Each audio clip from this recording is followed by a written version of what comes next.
Hello everyone, today recipe వచ్చి cup cakes అండి. ఇంట్లోనే హెల్దీగా మిక్సీతోని ఓవెన్తోని అలానే మైదా పిండి వాడకుండా చాలా ఈజీ అండ్ టేస్టీగా కప్ కేక్స్ని ఎలా ప్రిపేర్ చేయాలో చూద్దాం. గ్యాస్ స్టవ్ మీద ఒక ఎడల్పాటి గిన్నె పెట్టుకుని దాంట్లో స్టాండ్ వేసుకుని పైన ఒక ప్లేట్ పెట్టుకోవాలి. దీని మీద కప్స్ పెట్టుకుంటాం కాబట్టి ఒక ప్లేట్ పెట్టుకుని పైన మరొక ప్లేట్ పెట్టుకుని సిమ్ ఫ్లేమ్లో ప్రీ హీట్ చేసుకోవాలి. తర్వాత ఒక మిక్సింగ్ బౌల్లోని ఒక హాఫ్ కప్ వరకు పెరుగు, అదే కప్తోని 3/4 కప్ వరకు పౌడర్ చేసిన షుగర్ అండి. షుగర్ని మిక్సీలో వేసుకుని ఈ విధంగా ఫైన్గా మిక్సీ పెట్టుకుని ఈ విధంగా 3/4 కప్ వరకు షుగర్ తీసుకుని ఇదంతా బాగా ఒకసారి మిక్స్ అయ్యే విధంగా కలుపుకోవాలి. ఇదంతా కూడా ఒకే డైరెక్షన్లో మిక్స్ చేయాలండి. తర్వాత దీంట్లోని 1 స్పూన్ వరకు బేకింగ్ పౌడర్, ఒక 2 స్పూన్స్ వరకు లెమన్ సిరప్ పోసుకుని ఇది కూడా బాగా మిక్స్ అయ్యే విధంగా ఒకే డైరెక్షన్లో మిక్స్ చేసుకోవాలి.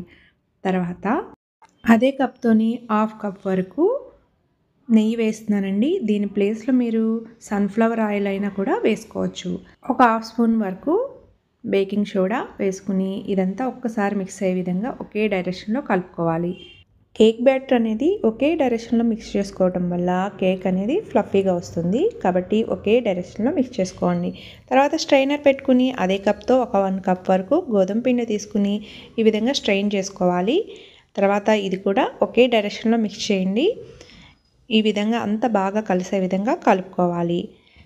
ఈ విధంగా కలుపుకున్న తర్వాత గోరువెచ్చగా ఉన్న పాలని ఒక హాఫ్ కప్ వరకు తీసుకున్నాను. పాలన్నిటిని ఒక్కసారి కాకుండా కొంచెం కొంచెం పోసుకుంటూ ఈ మిశ్రమంలోని ఈవెన్గా కలిసే విధంగా ఒకే డైరెక్షన్లో మిక్స్ చేసుకోవాలి. ఈ విధంగా పాలని ఒక 3 టైమ్స్ కొంచెం కొంచెం పోసుకుంటూ ఈవెన్గా కలిసే విధంగా కలుపుకున్నానండి. బ్యాటర్ అనేది చూడండి ఈ విధంగా ఉండాలి.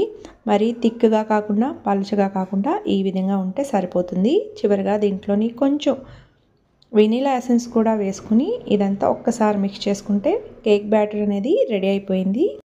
మనం గోధుమపిండి వాడుతున్నాం కాబట్టి నాకు హాఫ్ కప్ పాలు ఈ పిండికి సరిపోయినాయి. మీకు ఒకేలా కేక్ బ్యాటర్ అనేది కొంచెం గట్టిగా ఉంటే మరి కొంచెం పాలు యాడ్ చేసుకుని ఈ విధంగా వచ్చే విధంగా మిక్స్ చేసుకోవాలి.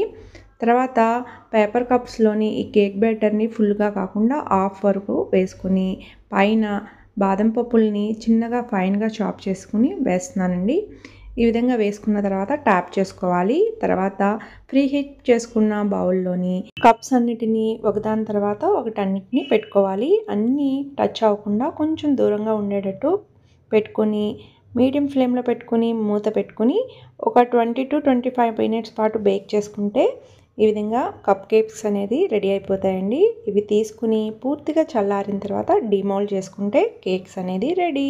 ఇదే విధంగా నేను మరొకసారి 7 కప్స్ పెట్టానండి. ఫస్ట్ 6 పెట్టాను, ఒకటే కదా ఎక్స్ట్రా ఉంది కదా అని 7 కప్స్ పెట్టేసరికి అన్నీ దగ్గరగా అయిపోయి ఒకదానికొకటి అతుక్కున్నాయి కదా. అలా కాకుండా మీరు కొంచెం గ్యాప్ ఇచ్చుకుని పెట్టుకోండి. అయినా కానీ ఈవెన్గా బాగా కుక్ అయినాయి. చూడండి కేక్ ఎంత ఫ్లఫీగా ఉందో, టేస్ట్ కూడా అంతే బాగుంటుందండి. ఎంతో హెల్దీ అండ్ టేస్టీగా ఇంట్లోనే కప్ కేక్స్ని ప్రిపేర్ చేసుకోవచ్చు. ఇలా చిన్న చిన్న టిప్స్ పాటిస్తూ హెల్దీ అండ్ టేస్టీగా కప్ కేక్స్ అనేది ప్రిపేర్ చేసుకోవచ్చు. Thank you for watching.